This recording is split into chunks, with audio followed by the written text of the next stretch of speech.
Welcome, everyone, and thank you for coming and attending this Mr. X Talks Careers.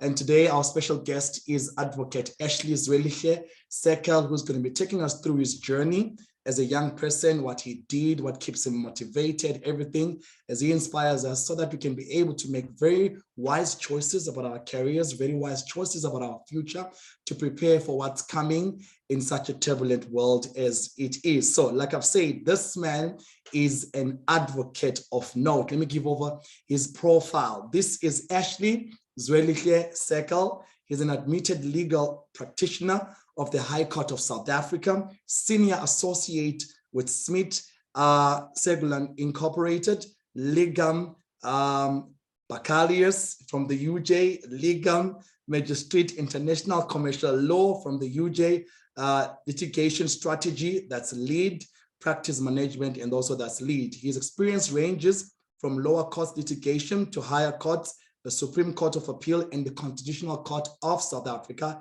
He has served as a lead attorney in multi-million rand transactions and has extensive experience in drafting commercial instruments and litigation processes, including review applications, applications in terms of promotion of Administrative Justice Act, liquidation, and business rescue applications. He has served in large South African corporations and state organs such as Transnet, National Director of Public Prosecution, South African Revenue Services, Special Investigation Unit, Financial Sector Conduct Authority, and National Credit Regulator. This is the man that we're going to be having taking us through today as it tells us more about his journey. So here's what's going to happen. All of you pretty much are muted. That's what's happening right now. When Ashley has done his presentation and the advocate is done, then from there on, we can start to interact. You're free to ask questions even during the course of his presentation. You can send a chat right there. We can be able to read it as soon as he's done. Ash, I'd ask you, Mr. Advocate, to please put on your video so that we can be able to see and get ready to be inspired as we hear more about you. Good to see you. Good to see you, Ash. Maybe you can say something so that at least we're guaranteed that we're pulling through from there on. Go ahead. Thank you so much, Mta. Yeah, you were stuck there for a second. I'm glad your tongue managed to make it through that introduction. I just had legum and what's or not. I don't know what you're talking about. But greetings, everybody. Thank you so much for joining us this evening. As Mtandas has already said, my name is Ashley Seckel, and I'm going to be spending the next couple of minutes with you. Please use this opportunity to ask me questions, use this opportunity to engage with me. I will try as much as I can to be interactive and to answer as many of your questions as humanly possible. I'm currently practicing as an attorney. I'll take you through all of those nitty-gritties later on. Maybe let me start off with my day. How was my day? What is a day in my life look like? And I think that the best way to illustrate that would be to tell you about how today went, you know. So my day started at about, and which is more or less the same time that it ended yesterday. So at about maybe 11 o'clock in the evening. Started off with me preparing what is known as a replying affidavit in a rescission application. It's a property dispute matter that I'm working on. And I had to prepare what is known as a replying affidavit because my client was sued in this matter. So my client was sued and then they obtained judgment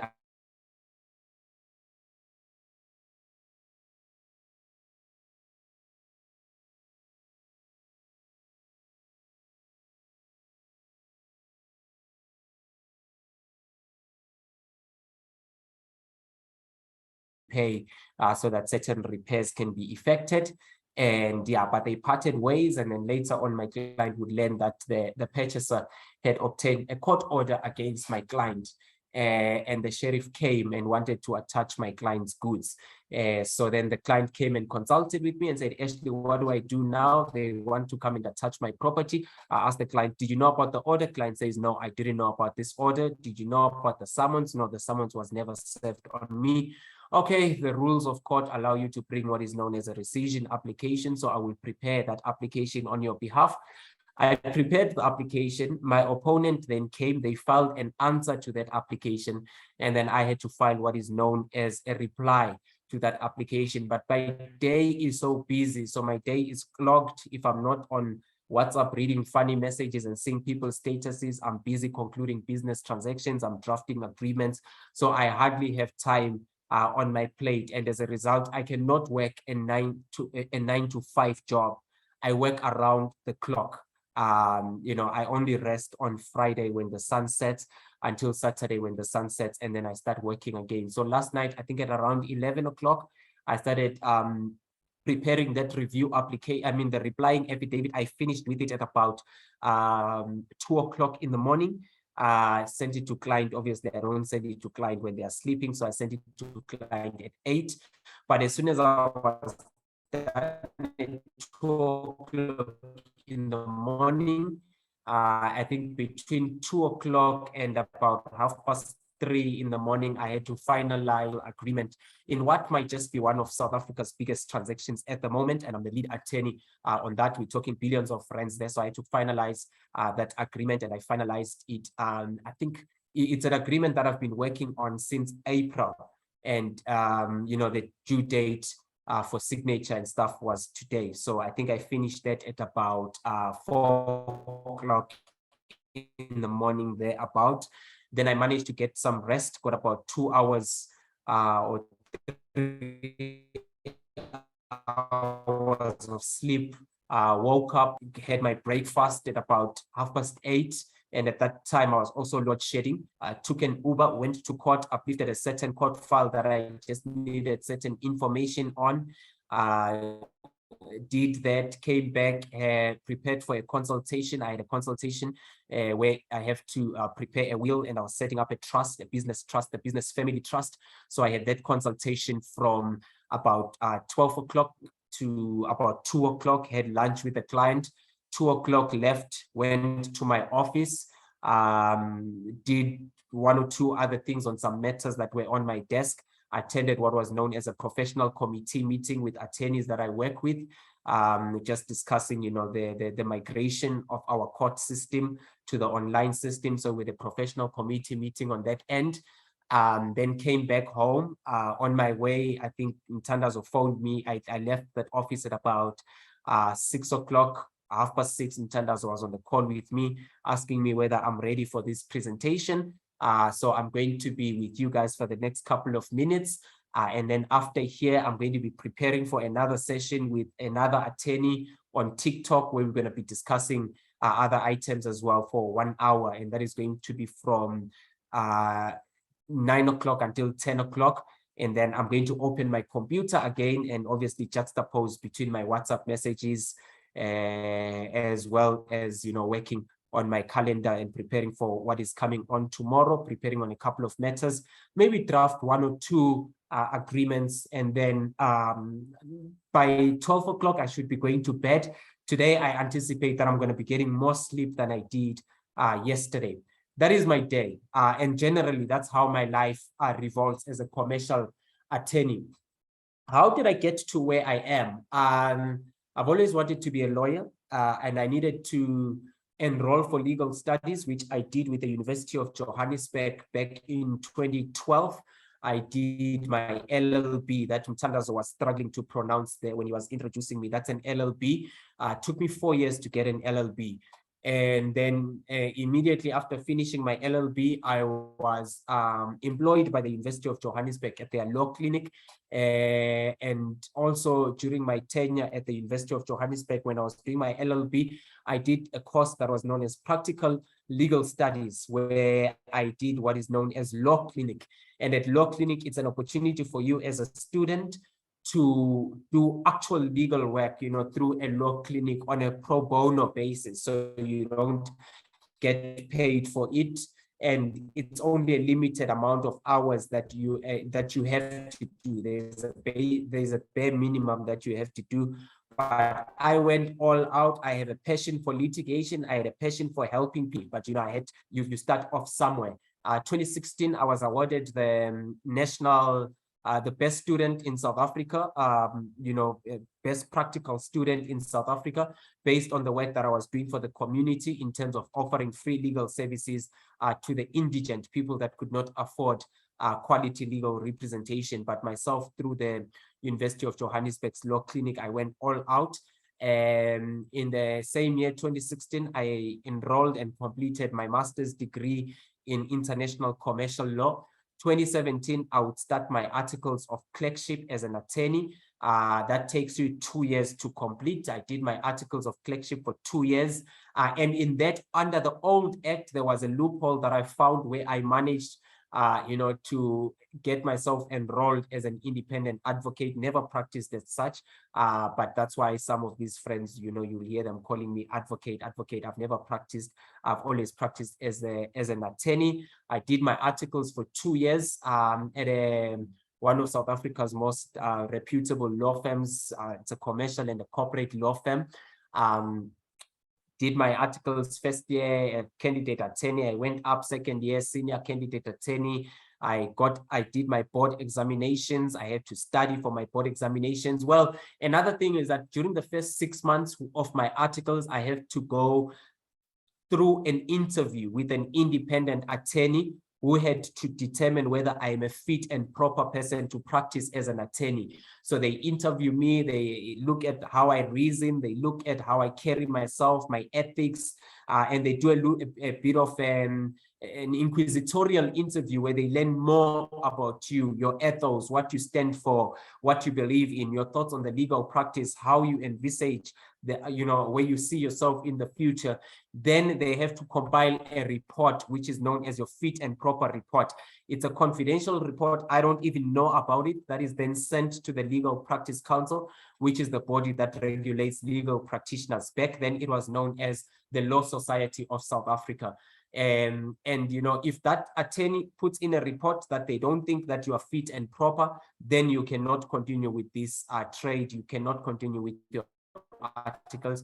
But of course, here I am. I was deemed to be fit and proper, so I continued with my articles. The requirement is that I had to write 4 board examination, bookkeeping, court procedure, estates, as well as accounting. 4 excruciatingly painful board examinations that 2 failed them dismally. I just didn't fail them, but I failed them proper. I think I got about 30% or so for those 2 that I failed. And one of those that I failed was ethics. Not to say that I'm not ethical, but that's a story for another day. I failed ethics, and then I failed bookkeeping. So I had to rewrite them again. I think after about 6 months or so, I passed them with distinction thereafter. I started practicing. Then I had to bring an application. So you bring an application to court. It's two, if not 3 judges.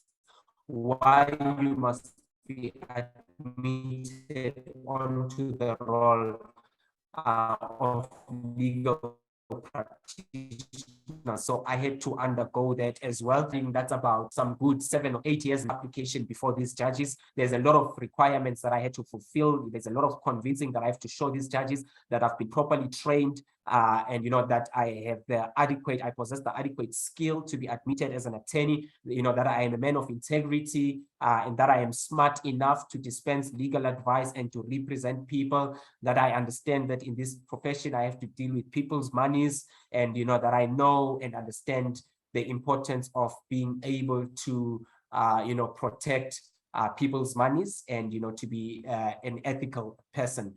And after that, there's a whole lot of other things. It's a very long application, by the way, and you have to get a qualified legal practitioner to move it on your behalf. And so I passed that route. I was then admitted as a legal practitioner. Then I just started going up, from up the rank until I've reached the top, which is where I am. Currently, I run a big team of attorneys. I oversee big matters, represented some of South Africa's most prominent business people. I have my qualifications. Many have attained a lot of certificates.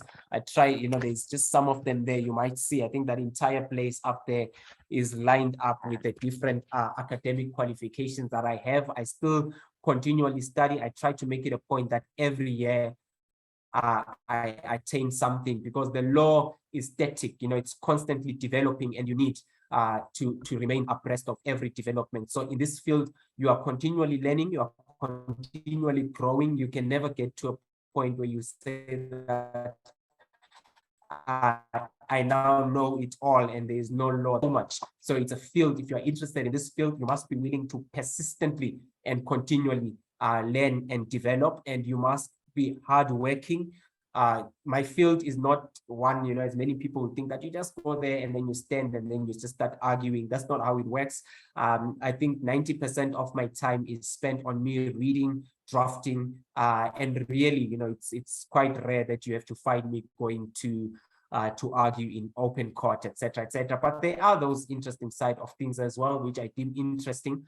So that's the field. Once you've got your law degree, there's various options that you can branch out to, and you will realize that as we discuss, you can become an admitted attorney, you can become an admitted advocate, you can become a prosecutor, you can become legal counsel, you can become a company secretariat, or you could just use your law degree to give you that competitive edge, to venture into business, because knowing the law always gives you an edge in whatever field that you find yourself in.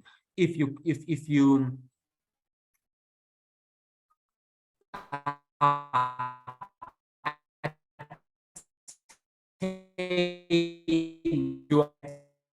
a doctor with a law degree is better than a doctor without a law degree. A businessman with a law degree is better than a business. Almost everything that you do is regulated, and in one way or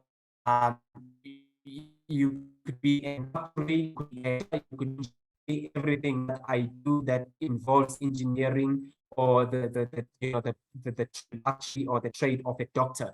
But it's a given that if you are an actuary or you are a doctor or whatever you do, to have a law degree. So there's so much that you can do with a law degree, and the stuff that I have mentioned now are just a drop in the ocean. There's so many things that you could venture into for us to best enjoy this presentation. So over to you, Mr. X. Let's talk. All right. Thank you so much, Advocate Ashley, for that one. Much appreciated. I don't know if you can hear me loud and clear here. So the purpose of such a conversation between us and everybody who's on the platform is to ensure that we're at a position where we are informed about current settings, what we need to do, and inspired by many other things that we need to be inspired about.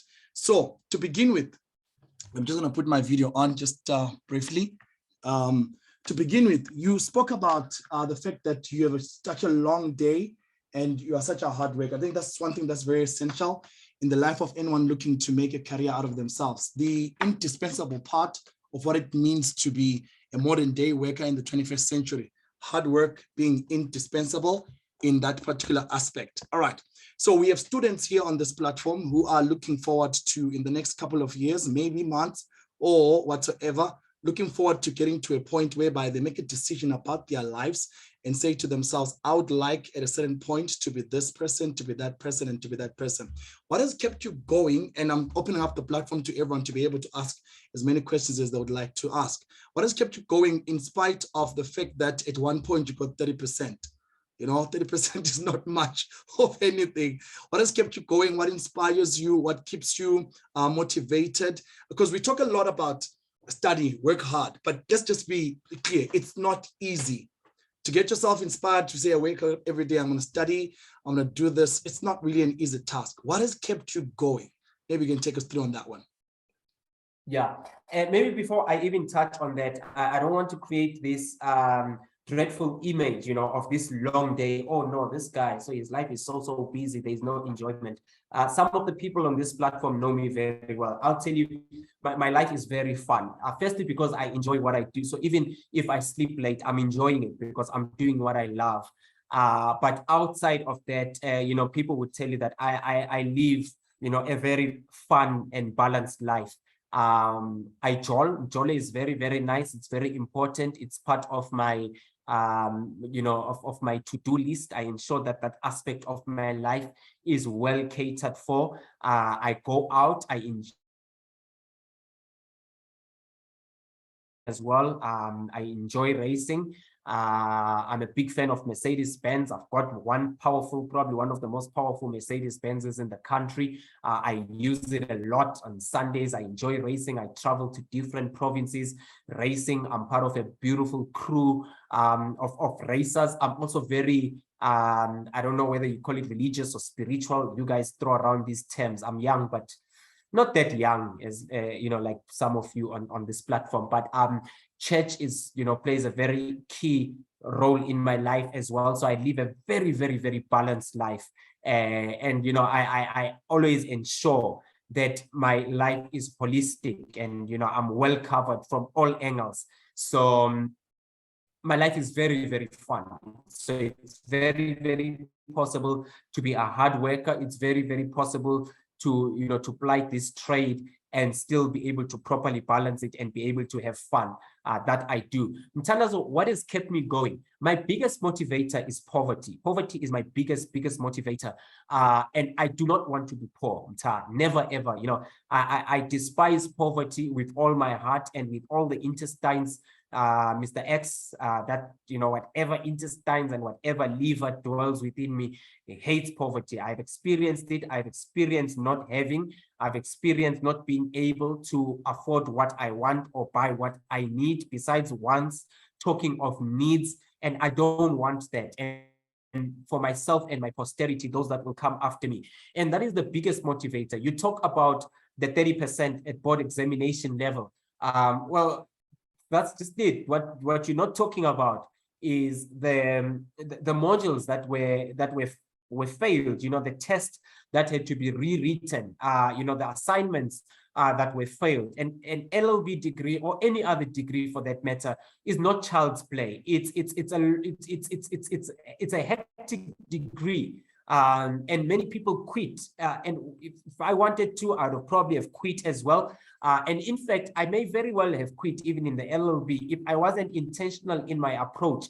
If I had a lot of friends at varsity, I don't think that I would have finished this degree. If I didn't sit on that front seat in varsity and intentionally decided that I'm not going to sit with the backbenchers at the back, I probably wouldn't have finished this LLB degree. I wasn't even the smartest person. You know, you talk about high school, I wasn't the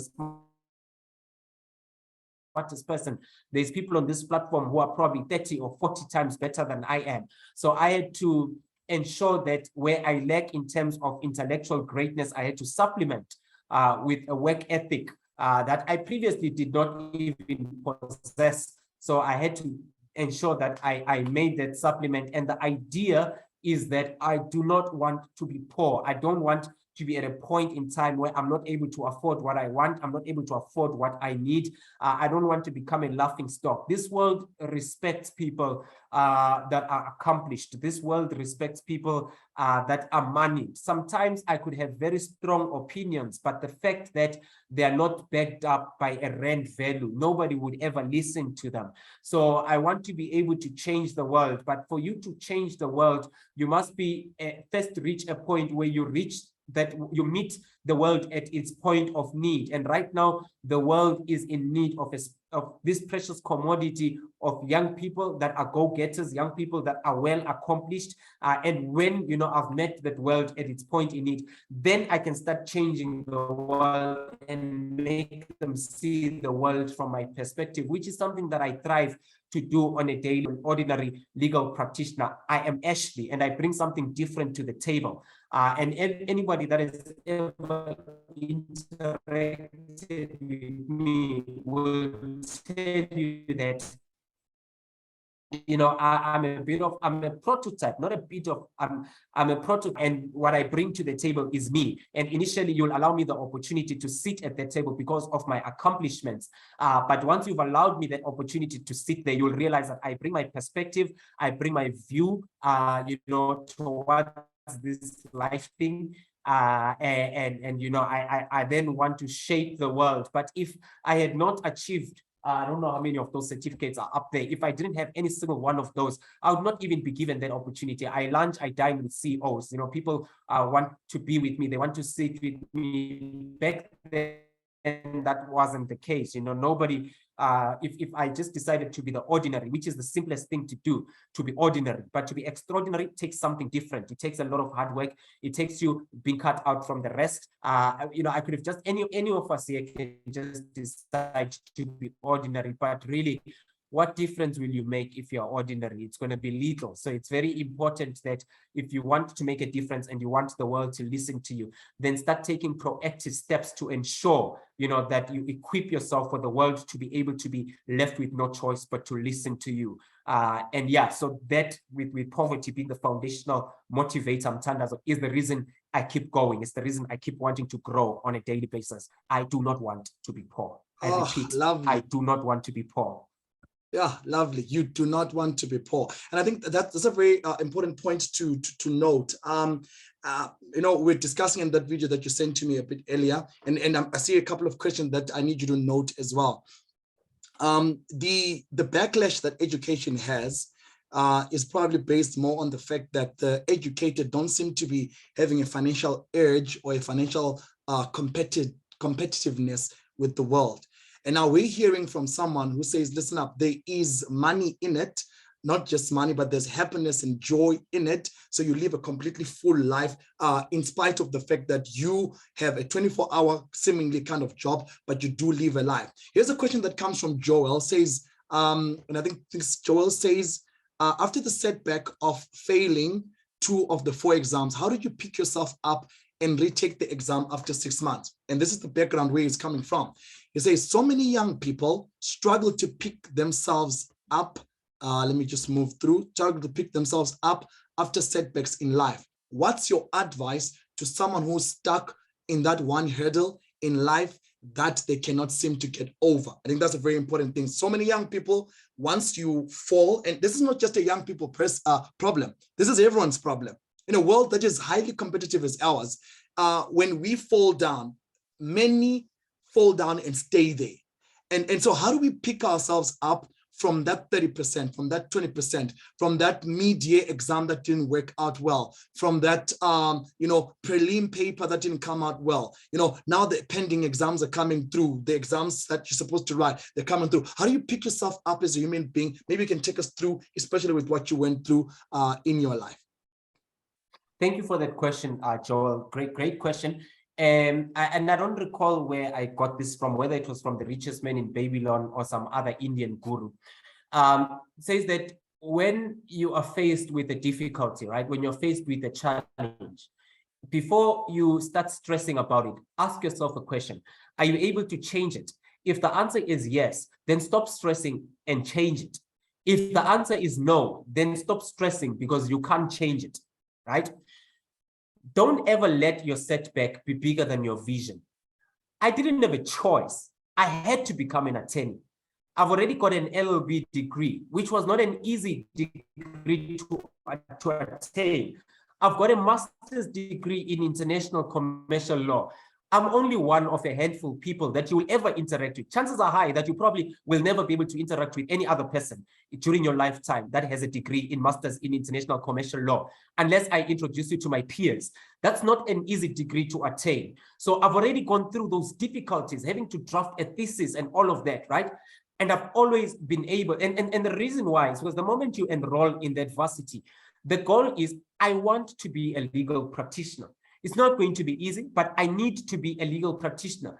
No paper, you know, that's put before me, no matter how difficult, is going to prevent me from that. If it means that I'm going to rewrite that paper 10 times, then it's fine, because at the end of rewriting it 10 times, I would have passed and become a step closer to achieving my goal. If I decide that, nope, I failed this thing, I'm not going to write it again, then what difference is it going to make in my life? Because I'm not making any forward movement, you know, I'm stuck in one place. But if, you know, you push yourself, and that vision, I had a vision, I'm going to be a legal practitioner.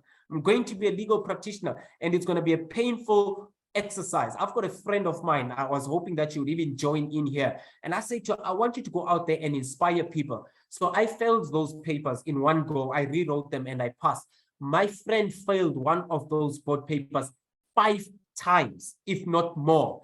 And she was on the brink of giving up. She was on the brink of giving up. But what are you giving up into? That's the question you need to ask yourself. What am I giving up into? Is there still an opportunity? I'm not here to impress people. So I'm not here to do this thing so that, you know, people see me in a certain light or people know that I'm capable. I'm doing this thing for myself. So if I give up, what am I giving up into? Is it worth for me to give up into that? And unfortunately, perhaps some of you might be trust fund babies, and some of you, you know, might be coming from families that had already, you know, the vast amount of wealth, which is sometimes easier to give up into. If I was going to give up into something, I was going to give up into a family that is not able to take care of me, a family that is already struggling to meet its daily needs, you know, a family that is not well equipped financially, a society for that matter that is dilapidated in every sense of that word. I was just going to give up into something that is going to be more painful for me. So for me, the pain of giving up was going to be more than the pain of rewriting these papers. So it was much easier for me to go and rewrite them, as painful as they were. I didn't even look. I saw those marks. I was disappointed.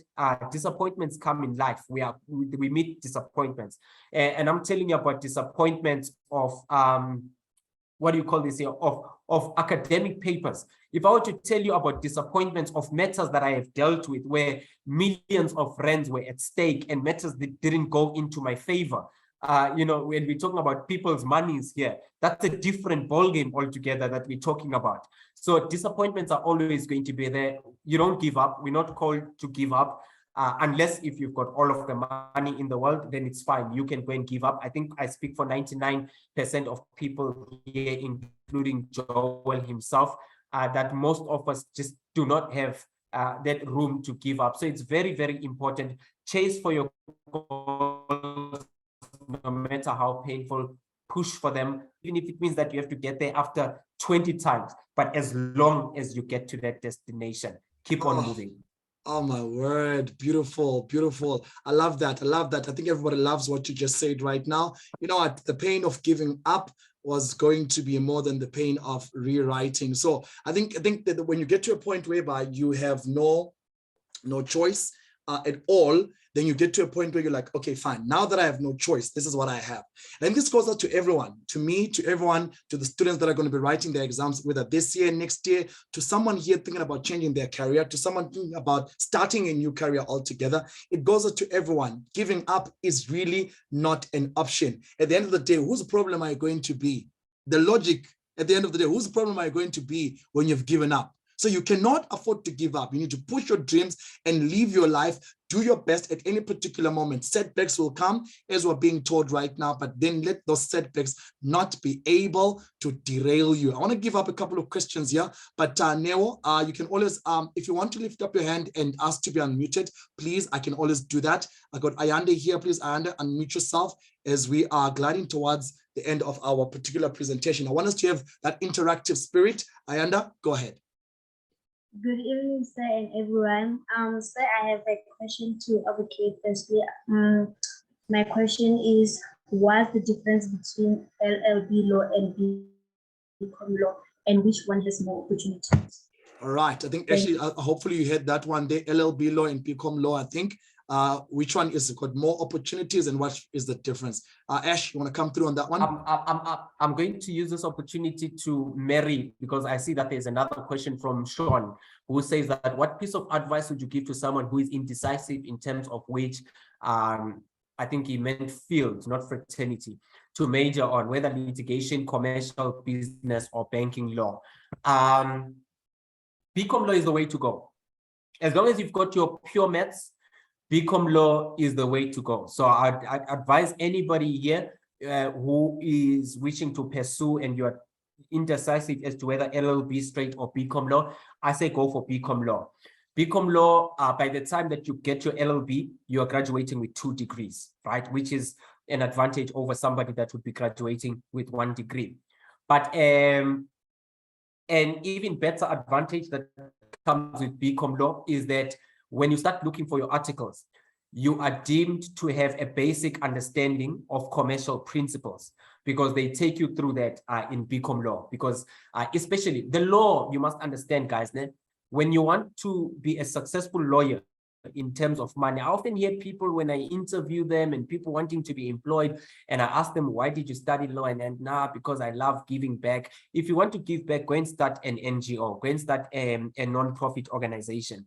The legal fraternity was not established so that you give back. The legal fraternity was established so that you can be a successful legal practitioner that is rendering quality legal services, and you are accordingly remunerated for that. So if you want to make money, money is in money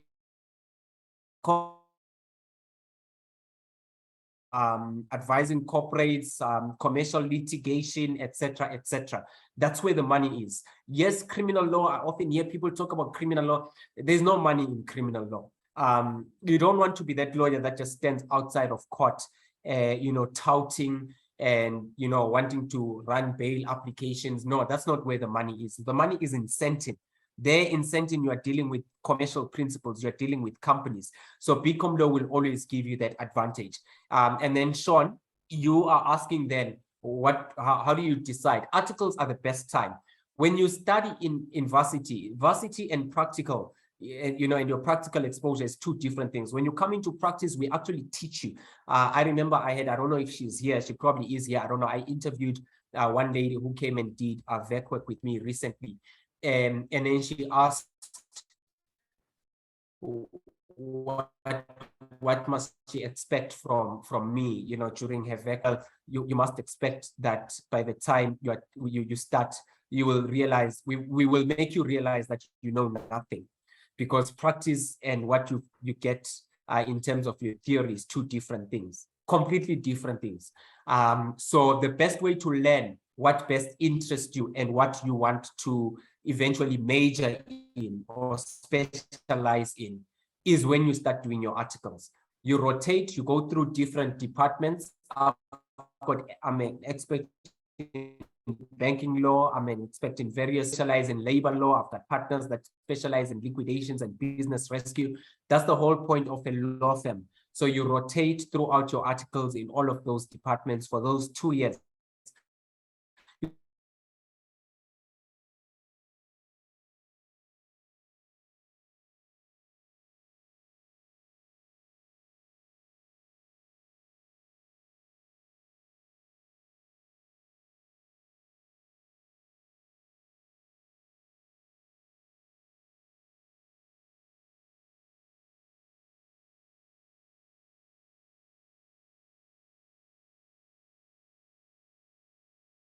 Okay, I just wanted to, I've got 2 questions, right? I just wanted to find out one. You spoke about having to follow a very extensive application process. So I just wanted to find out in terms of that, right? What is the average age group within your profession in terms of the people that are vetting you, if it's vetting or deeming you fit to practice and so forth, and the people who are setting the standards in terms of those exams that you have to, or rather the process in terms of the application process? What's the average age group in terms of those people that are involved? And also, secondly, what programs do you guys have in place to facilitate sort of, I don't want to say recruitment because you guys don't recruit, but to sort of facilitate and usher in the new group or the ones that are supposed to come in after you have made it through such an extensive application? What programs do you guys have in place to sort of, I don't want to say make it better or make it easier, but sort of assist those that are meant to come after you to make it through such an extensive process to apply? That's my 2 questions. Thank you.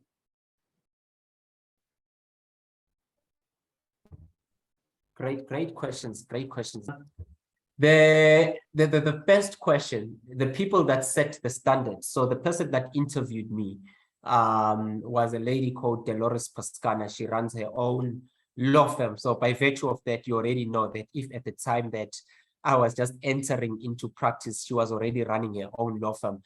you could tell that she's a person of age. I've never done a survey, you know, to determine the average of these people, but usually, you know, it would be someone quite experienced with at least a minimum experience of about 5 years or so post-admission and in practice.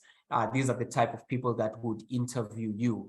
And then in terms of your application, you draft a court application. It's as though you're taking a matter to court, right? That application goes first to the Legal Practice Council, because they have to vet it and see if they're happy with it and you to be admitted as an attorney. And then the final application itself is before a judge, like, well, 2 or 3 judges. It's 2 judges, yeah. It's before 2 judges. Now, I don't know the last time you watched a judge present, but those guys are usually very old. So judges are often very, very experienced people who have been in practice for a very long time. When I say long time, some of them have practiced as legal practitioners for 30 years or 40 years or 27 years, whatever the case might be. So you're looking at very, very experienced people. And then insofar as training, the guys that are upcoming, please do not misinterpret this discussion to make it seem as though it's a daunting task. It's not. This is my experience. You guys, there's some of you guys here who are going to become better lawyers than I am. It's a fact. And some of you will ease through this thing, you know, as though you'll be like, hey, Mara, this guy, how did he fail this bookkeeping thing? I saw somebody posting and say failed bookkeeping. I'm like, how did this guy fail bookkeeping? You are trained. So when you're coming into a law firm, and depending on the size of that law firm, I mean, I've been with the same law firm since. It's quite a huge law firm and very financially sound. So they invest a lot in training their candidate attorneys. They take you onto programs. They enroll you on courses where they will train you. You know, you get experts helping you to prepare for your exams and all of those other things. So you can imagine, I failed even after my firm had paid for me to get extra training. Imagine how bad I must have felt. But hey, I don't dwell on that. I continued moving. So you get a lot of training. You get a principal. When you come in as a candidate attorney, you will get a principal that will take you on, that will train you adequately and help you. And when you enter into a firm, you will find your peers as well. So you will have fellow candidate attorneys. I think when I did my articles, we were about 15 candidate attorneys at that time. So you get a lot of peers. It's a very fun thing. So it's like you are being paid to learn, which is the nice thing about doing your articles of collection. So there's always measures that are put in place. You've got seniors that will be able to train you and to prepare you. There's other extra, you know, extra courses that you can engage in, but there is enough narrow. So don't even feel that you will be thrown into a deep end and be left alone to swim. You will always have enough support to assist you and prepare you to become the legal practitioner that you wish to be. All right, thank you so much, Advocate Ashley, for that one. I think the role you talked about support that was coming from your workplace, the role of people that have walked the journey, that are able to say, listen, man, you know what, 10 left, 10 right, and all that. On this platform, we have students, we have parents, we have brothers, we have sisters, and we cannot in any particular manner underestimate the importance of support, what it means to actually be able to say to the young person out there, to the struggling person who's saying, I want to change my careers, the role of support, to say, listen, we got your back. We'll cover you.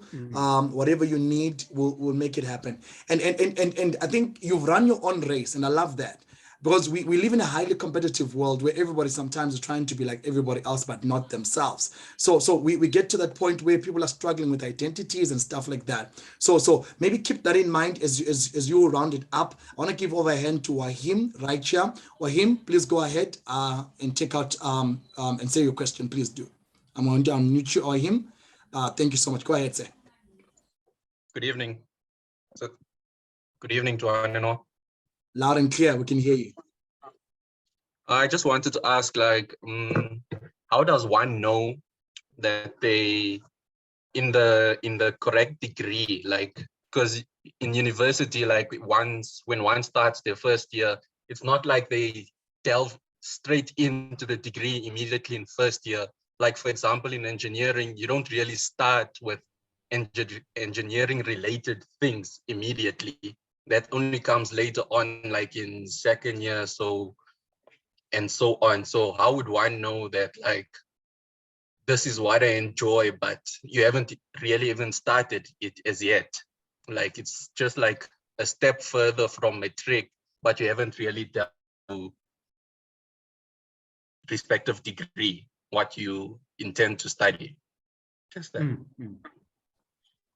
Great question. Thanks for that, Wahim. You know, what makes an outlier is that they are, you know, they're cut out from the rest. So you've got two students here, both in matric, both desiring to be legal practitioners. The one just says, when I grow up, I want to be a lawyer. When I grow up, I want to be a lawyer. I'm going to enroll for a law degree. The other one says, when I'm finished with matric, I want to be a lawyer. You know, I actually read an article yesterday, and this is how lawyers behave. I was actually reading this survey yesterday. This is what a day in the life of a lawyer looks like. Did you know that there are different cases? You know, so I've been reading criminal law cases. I've been reading commercial law cases. I'm online. I'm like on Google there, reading up on stuff. They both in matric, right? You can already tell that between these two, the outlier is the one that is proactively beginning to think. You know, when you create that habit, you know, where you're saying that I want to be a lawyer. Well, maybe to even make it better, there are two types of students. The one says, I want to be a lawyer. The other one says, I am a lawyer. I read a very nice book, Atomic Habits, and I want to use an illustration that was recorded in that book, where they were talking about two individuals that wanted to quit smoking. The other one is offered a cigarette and says, no thanks, I'm on a path of quitting smoking. The other one, the second one, is offered a cigarette, and he can tell between these two who is going to be successful at overcoming and which of them is going to be overcome. So I would advise that you know what you are getting into before you even get into it. If you want to wait for your first year of legal studies to determine whether you like this thing or you don't like it, that's too late for you. It's way, way too late. I'm not saying that it's a point of giving up, but I'm saying that you can actually do it much better and start reading in, researching on the different types of laws. You know, start reading different cases. Read up. That we live in an AI and internet age. Information is at the tip of our fingers through the internet. So read up. Before you even get accepted at a varsity, you would know, you know, what you really, in terms of theory, are interested in. And by the way, for those of you that are interested in becoming lawyers, I want you to go on to Google and then type in the Johannesburg Bar or the Pretoria Bar of Advocates. So Johannesburg Bar of Advocates or Pretoria Bar of Advocates. The system now in Johannesburg and in Gauteng is that court is now being held online. So actual court, besides you guys sitting in on YouTube and stuff like that. So if you go onto those websites I just gave you, look for the roll. Every day a roll is published on what matters are going to be heard in court, and then a link is attached to those roll. So you'll have a Microsoft Teams link. You can literally just sit in. So you'll have different issues: opposed roll, criminal roll, you know, motion court roll. There's different types of roles. Start listening in, sit in, you know, when you're doing your house chores, have your TV playing and be listening to live court. Listen to people advance arguments and discuss different things, different topics. That's also the best way for you to learn, because it can never get more practical than that, for you to know the different fields and what you might be interested in. Just don't wait for your first year to start making those determinations. Start way in advance. It will give you the edge. Right. Thank you so much. Start way in advance, and that definitely will give you the edge on that one. Listen up. I think this has been such an informative session that we've had. I'm not so sure if it's my network.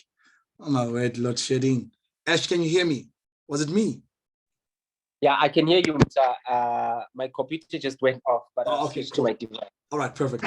So I was saying this has been such an informative session whereby things that we probably would not have known we now know. Little did we know that you can watch a court proceeding right online, the same way we're currently doing here. And I think that's what marries, and I'm going to marry this with what Dr. Nkomo said last week about the issues to do with technology and how they're being infused day by day into our lives, and that we should not be left out on the gravy train as it moves along. So each one of us has the opportunity to improve themselves, to get as much information as is out there. And when we have such people such as you, we feel, we feel very, what's the word? We feel honored, right? Your honor, right? We feel very honored to have you come through and speak to us about such very essential things that eventually will help someone on this platform. Somebody says, I want to read some of the comments here that I'm having on my group here with the students that I have. Someone says, I'm inspired to to start my life again, to rewrite next year in June. And someone said, yo, guys, join in. Advocate Ashley is spitting fire and all that. And I think that's very important. Each one of us must be inspired to move further and further in this particular life. So having said that, we want to thank everyone for coming on this platform. We want to thank everyone for joining today. Again, we apologize for the glitches that happened. So here's what's going to happen. This meeting is being recorded and is going to be uploaded on my YouTube channel. So just in case you don't know, my name is Mthandazo Kolani-Ndlovu. So those that really, really know me will call me by my first name. And those that really know me from my workplace will call me by my second name, which is Kolani. And then because of that, I am called Mr. X. So what I'll do is I'll upload this on the Mr. X, excuse me, on the Mr. X YouTube page, which I'm going to write right now on the chat here. It's called Mr. X Mathematics and Physical Science Grade 12. So I am into maths and physical science, teaching grade 12s and university students for maths and physical science. Now, one thing that was said by Dr. Nkomo, who's still on the platform here, was the issue of not giving up. He was our guest last week, our first guest in our first ever Mr. X Talks career plan. He says, did you know that Kobe Bryant, and this because he says because he loves a lot of basketball, those that were there last week will know that he talked about there. He said, did you know Kobe Bryant? Kobe Bryant, I think that's how you pronounce his name or something. Kobe J, right? He is recorded to have the highest number of missed scores or whatever the case could be, but he never gave up. And he is one of the world's most best basketball players, though he's late, but one of the best basketball players. Even Michael Jordan was recorded to have lost a lot, to have failed. And he says failing is part of the process. So as you anticipate to write, it's part of the process, and that's what you need to know. And you will make it as long as you don't give up. So there's a slogan from a popular alcohol brand. It says, keep walking. And by all means, keep walking. So the YouTube channel, Mr. X Mathematics and Physical Science. Just as a heads up of what's going to happen, we're going to have the same meeting next week. But who do we have next week? All right, the poster will be posted on the social medias. And my social media is the Instagram page, Mr. X Maths Science. I'm writing all of these things down right there. Check me out. We are going to be having Joy Malete. And I want to just read her profile here. She is a chartered accountant of note. Let me just read just a bit so that I can just, get you guys all happy about. So she's a CASA CIMA pending registration for CGMA, a qualified chartered accountant and seasoned professional with 10 years working experience. She was in the 2020 top 35 under 35, and currently she's working as the Chief Financial Officer for Discovery Health Medical Scheme. Let me say that again. Our guest next week is a nominated 35 under 35 Sakai 2020 and currently working as the Chief Financial Officer for Discovery Health Medical Scheme. I'll tell you more of this when we meet up next week. The last thing would be this. Now, because this is Mr. X and this is the platform that we're trying to build to get people to know more about careers, our guest today again was Brother Ashley. Okay, brother, because I know him from church. All right, Advocate Ashley Seckel, who was our guest speaker. Now, Mr. X runs a revision program. So I help many, many students throughout the whole of South Africa. And I'm going to be having a very massive revision program that's going to take place on the 1st, 2nd, and 3rd of November for mathematics, and also 8, 9, 10 of November for physical science. These ones are going to be 8 hours a day, face-to-face lessons, 3 days for maths, 3 days for physical science, tackling of high-fire questions, focus on questions with a lot of marks, focus on the most challenging topics, exam tips, time management. I tell you, it's crazy, it's intense, it's powerful. So if you're interested in this and you know someone who's interested in this, so do contact me on my number 073-974-8498 that you see right there on the screen. Appreciate everyone for coming through today. We are going to meet each other again on Wednesday next week as we speak more about careers. Thank you so much, and may God bless you. I'm going to stop the recording right now.